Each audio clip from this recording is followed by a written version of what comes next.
Ah oui, pour nous, c'est un sujet essentiel. C'est un sujet essentiel pourquoi? D'abord parce que 50% du territoire de l'Île-de-France aujourd'hui est agricole.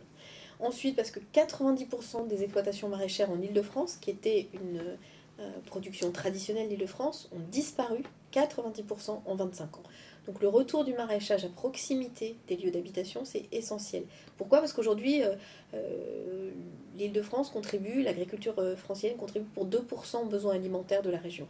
Donc il faut faire progresser ce taux-là et surtout grâce au maraîchage, grâce aux légumes, parce que le rapprochement lieu de consommation, lieu de production, c'est un enjeu à la fois stratégique, c'est un enjeu alimentaire, mais du coup un enjeu de santé publique aussi. Et c'est aussi un enjeu en termes d'emploi, parce que c'est un gisement d'emploi très important, c'est la possibilité de cultiver différemment.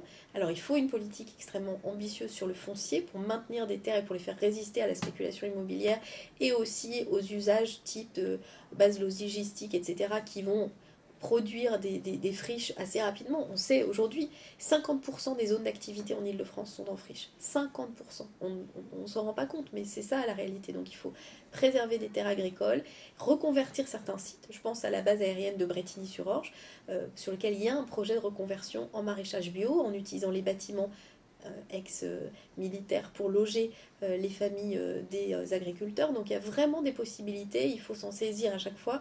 Et là, la région peut avoir un rôle en termes d'installation extrêmement important. C'est un enjeu stratégique et c'est aussi une autre manière d'envisager la relation de la ville aux zones rurales, justement en évitant des coupures trop fermes, trop fortes entre les deux.